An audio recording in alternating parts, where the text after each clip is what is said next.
अस्सलाम वालेकुम। मेरा नाम डॉक्टर तैयब मुनीर है और आप देख रहे हैं पाकिस्तान डॉक्टर्स यूट्यूब चैनल।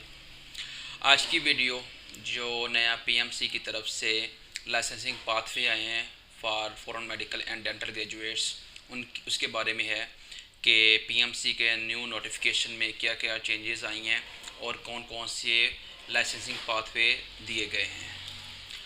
तो सबसे पहले तो मैंने ये सारा जो स्टडी की है उसमें तो मुझे ये लगा है कि ये पाथवे जो हैं ये बहुत ही डिफ़िकल्ट हैं। जो नए एफएमडीज़ ग्रेजुएट्स आने वाले हैं उनके लिए एक मुश्किलात का एक बहुत ज़्यादा मुश्किलात होने वाली हैं उनके लिए। तो सबसे पहले इसमें जो इस न्यू नोटिफिकेशन में जो कंट्रीज़ हैं उनको कंट्रीज लिस्ट 1 और लिस्ट 2 में डिवाइड किया गया है। और जो यूनिवर्सिटीज़ जो हैं, पहले यूनिवर्सिटी थी लिस्ट ए, बी और सी, लेकिन अब इस दफ़ा इन्होंने ये किया है कि जो लिस्ट 1 कंट्रीज़ में यूनिवर्सिटीज़ हैं उनको लिस्ट ए में रखा गया है और जो लिस्ट 2 कंट्रीज़ में हैं उनको लिस्ट बी कॉलेजेस उनमें रखा गया है।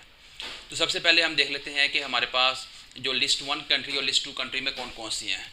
अब लिस्ट 1 कंट्रीज़ में सारे जो बड़े कंट्रीज़ हैं उनमें जहाँ पे पाकिस्तानी ग्रेजुएट्स, पाकिस्तानी स्टूडेंट्स जाते ही बहुत कम हैं, वो रखे गए हैं। फॉर एग्ज़ाम्पल ऑस्ट्रेलिया है, ऑस्ट्रिया है, कनाडा हो गया, ठीक है, यूएसए हो गया, इटली, जापान, इस तरह की कंट्रीज है सारे।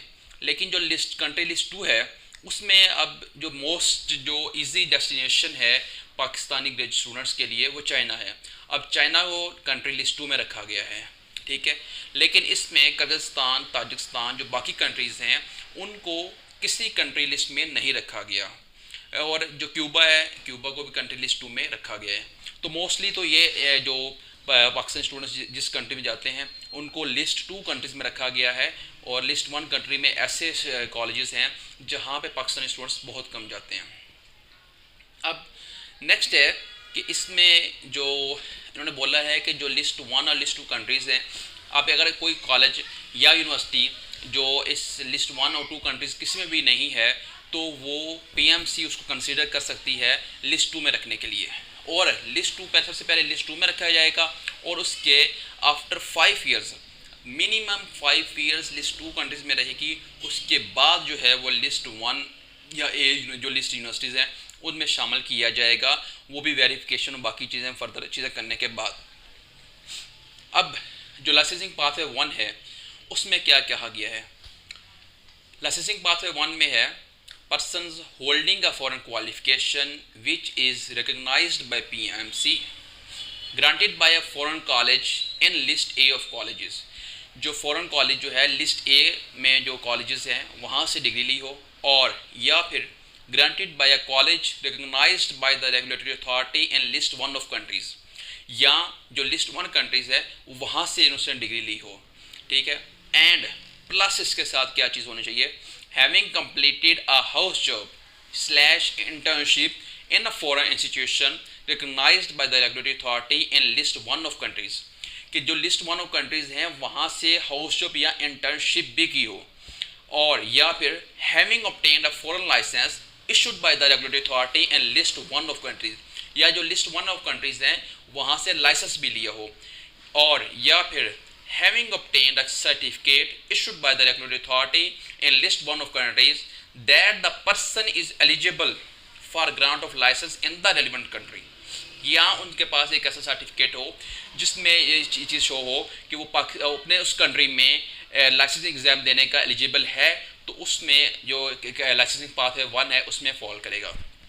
अब इसमें होगा क्या, shall be granted a full license upon qualifying the NLE, जब वो क्वालिफाई कर लेगा NLE को तब उसको फुल लाइसेंस मिलेगा, ठीक है। सबसे पहले तो ये जो लाइसेंसिंग पाथवे 1 है ये लिस्ट ए कॉलेजेस या लिस्ट 1 कंट्रीज़ के लिए है जिसमें पाकिस्तानी स्टूडेंट्स बहुत कम जाते हैं और इनकी तादाद बहुत कम है। अब जो सेकेंड पाथवे है लाइसेंसिंग पाथवे 2, इसमें जो बी कॉलेजेस हैं जिसमें चाइना आ जाता है, क्यूबा आ जाता है, इनके ग्रेजुएट्स हैं, उसमें क्या है, persons holding a foreign qualification which is recognised by PMC granted by a foreign college in list B of colleges, कि जो लिस्ट बी है कॉलेजेस की उसमें, और granted by a college recognized by the regulatory authority in list 2 of countries या list 2 countries से graduate हो, and having having completed a house job in a foreign institution recognized by the regulatory authority in list 1 or 2 of countries, कि list 1 और 2 countries में किसी भी country से उसने हाउस जॉब कंप्लीट की हो, ठीक है, एंड और इसके साथ having obtained a foreign license issued by the regulatory authority in list 1 or 2 countries shall be granted a full license upon qualifying the NLE। अब इसमें क्या है कि जो ग्रेजुएट आएंगे उन्होंने वो अगर लिस्ट बी से या कंट्री लिस्ट 2 से वो ग्रेजुएट हैं और उसके बाद उनको अपना वहाँ पे हाउस जॉब भी करके हैं फ़ॉरेन में और उनके पास किसी भी कंट्री का 1 और लिस्ट 2 कंट्री का लाइसेंस भी हो, उसके बाद उनको NLE देना होगा। NLE देने के बाद वो फुल लाइसेंस के लिए एलिजिबल होंगी, ठीक है। तो इसमें फाजिल में जो चाइना से ग्रेजुएट जो आएगा उसको सबसे पहले वहाँ पे MBBS करेगा, उसके बाद वहाँ पे हाउस जॉब करेगा, वहाँ का लाइसेंस लेगा, लाइसेंस लेने के बाद पाकिस्तान आएगा और आके NLE देगा और उसके बाद उसको लाइसेंस मिलेगा पाकिस्तान में। अब लाइसेंसिंग पाथवे 3 क्या है? Persons holding a foreign qualification which is granted by a public college recognized by the regulatory authority not in a list 1 or 2 of the countries, कि पब्लिक कॉलेज हो लेकिन लिस्ट 1 और 2 countries में शामिल ना हो, एंड और having completed a house job और internship in a foreign institution recognised by the regulatory authority of the relevant country, और वहाँ पे वो अपनी हाउस जॉब भी करके आए, and having obtained a foreign license issued by the regulatory authority of the relevant country, और foreign country से अपना लाइसेंस भी लेकर आए, and if the person obtained their HSSC FSC qualification in Pakistan and qualified the MDCAT and obtained an aggregate of 75% on the basis of 50% MDCAT and 50% FSC score, or alternatively if the person did not obtain their FSC qualification in Pakistan then having secured 75% marks on equivalence issued by IBCC, ठीक है, कि जो MDCAT और FSC के score के basis पे 50% पे 75% aggregate जिसका होगा वो भी इसमें कंडीशन में आएंगे। shall be granted a provisional license to undertake a house job in Pakistan on qualifying the NLE, shall be granted a provisional license to undertake a house job in Pakistan on qualifying the NLE। NLE देने के बाद उनको provisional licence दिया जाएगा इसके बाद वो अपनी हाउस जॉब करेंगे। shall be granted a full license on having completed their house job in Pakistan। ये लाइसेंसिंग पाथवे 3 था। अब 4 जो है licensing pathway 4, a foreign license persons holding a foreign license issued by a regulatory authority in list 1 or list of 2 countries, कि foreign licence हो जो कि issue हो लिस्ट 1 और 2 कंट्रीज में जो लिस्ट है उनमें से किसी में से भी, and a foreign post graduate qualification recognised by the PMC, कि PGship भी वो वहाँ से करके आए and recognised by regulatory authority in list 1 और लिस्ट 2 ऑफ कंट्रीज, कि ऐसी जगह से PGship की हो जो कि PMC भी उसको एक्सेप्ट करती हो और जो उनके रेलिवेंट कंट्रीज हैं वो भी एक्सेप्ट करें। shall be exempted from NLE, वो लोग NLE नहीं देंगे, and shall be granted a full license on verification of their foreign license, कि उनकी foreign license की verification होगी from the issuing authority and verification of postgraduate qualification from the granting authority। तो ये लाइसेंसिंग पाथवे 4 में आएंगे। जो बाहर से MBBS करे, लाइसेंस लेकर आए और साथ PGship करके आए वो उनको NLE नहीं देना पड़ेगा, और NLE के बगैर उनको जब उनकी वेरिफिकेशन हो जाएगी फॉरेन लाइसेंस की और PGship की तो वो एलिजिबल होंगे फुल लाइसेंस के लिए। अब लाइसेंसिंग पाथवे 5 जो है ये जो पुराने ग्रेजुएट्स हैं जिन्होंने PMDC NAB स्टेप जो 3 स्टेप्स दिए हुए थे 24 सितंबर 2020 से पहले, ये उनके लिए है।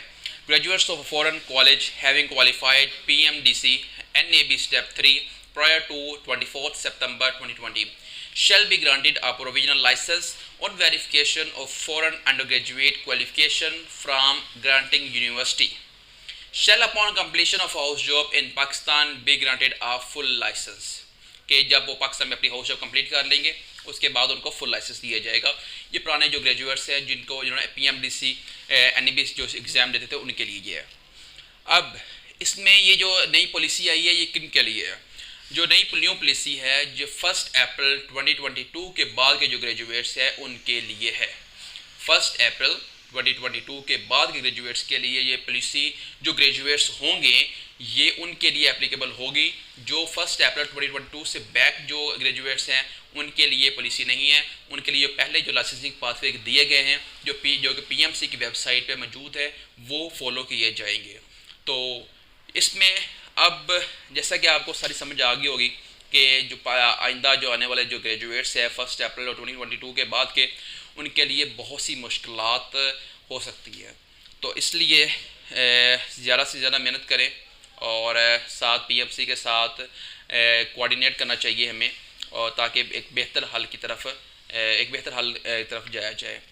तो थैंक यू सो मच। अगर कोई चीज़ समझ नहीं आई हो तो आप मुझे कमेंट सेक्शन में पूछ सकते हैं। इंशाल्लाह I will try my best to answer your questions. Thank you so much.